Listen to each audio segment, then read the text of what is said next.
আসসালামু আলাইকুম, welcome my another video. দেখতে পারতেছেন যে আমি গম বাড়িতে, এই গম বাড়িতে আসলে এন্দুরের জ্বালায় ভালো লাগতেছে না। এই যে কতগুলো গ্যাস ট্যাবলেট দিলাম এন্দুর, তারপরেও মনে করেন যে গর্ত খুঁড়ে আছে, তো কেমন লাগে না। গম বাড়ি যে এখন গর্ত দেয়, এখন গম এখন হয়ে যাবে, যে গম শেষ করে ফেলবে। এটা কি করা যায় বলেন তো? আসি মহা বিপদে, আসি খুব বহুতে, খুব বিপদে আছি।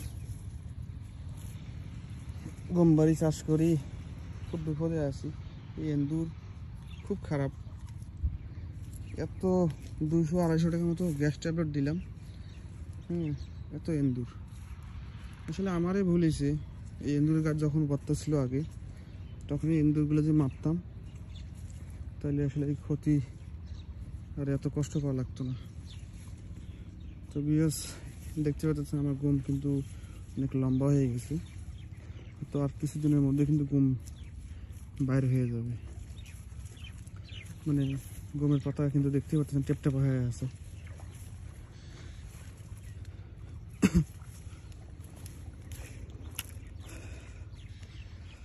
এই অবস্থা,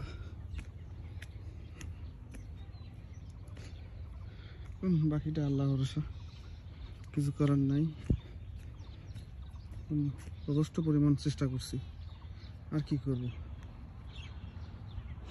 এই যে ক্ষীরে বাড়ি, ক্ষীরা কিন্তু তার কয়েকদিনের মধ্যে কিন্তু বাইরে হওয়া শুরু করবে, ফুল ধরছে সব গাছেই। তো ক্ষীরার বাগানে কিন্তু যে নাপা শাকের গাছগুলো কিন্তু এক মানুষ মতো হয়ে গেছে, আমার চেয়েও লম্বা হয়ে গেছে গাছগুলো। তাহলে কি পরিমাণ সার পাইছে এবং খাইছে। ক্ষীরা গাছে কিন্তু ফুল ধরছে। যখন ক্ষীরা ধরবে, এই ধরার আসলে এদিকে হাটে নিয়ে বিক্রি করতে করতে এদিকে আবার তোলা লাগবে, আসলে এরকম হবে।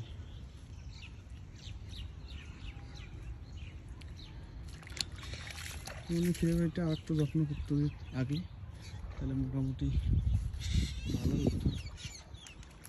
এখন মনে করেন জমি এখন কোনো খালি নেই, সব গাড়াগাড়ি শেষের দিক। তা আমি এখন আসছি ওই যে, মানে আমার ভূমিগুলো আছে সিটি, যদি এক চোখে হইতো তাহলে ভালো হতো, কিন্তু সিটি এই জন্য আর কি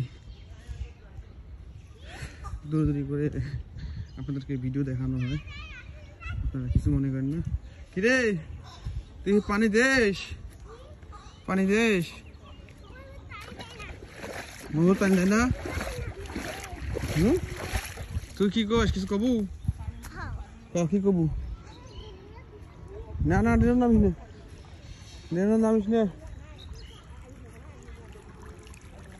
এই যে কালকে এই ভুঁইটার খোসা দিছি, এখন দেখা যায় যে না ভুঁই বেসনের গাছ আছে, এমন ভাবে দিছে, মানে কি করতাম, পুরা মানে সব লাইনে আমি খোসা দিচ্ছি। এখানে আমার 7টা বেসন লাগছে খোসা দিতে, তাহলে কি পরিমাণ জায়গা আসছে। তো এখন যাবো আরেকটা জমিতে, দেখি সেখানে কি অবস্থা। সেখানে তো কালকে এন্দুরের জ্বালায়, মানে গম বাড়ি তো এন্দুর ধরছে, আবার যে ধান গাড়ছি সেই ধান বাড়ি তো গম ধরে ফেলেছে, মানে এন্দুর ধরে ফেলছে, কি বলবো।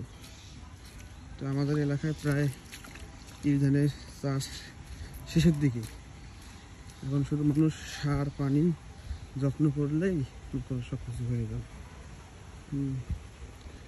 তো গাইস, ভালো থাকেন, সুস্থ থাকেন। আমার ভিডিওগুলো লাইক শেয়ার কমেন্ট করে জানাবেন কেমন হয় না হয়। ইনশাআল্লাহ নতুন ভিডিও আপনারা দেখতে পারবেন। আসসালামু আলাইকুম রহমতুল্লাহ।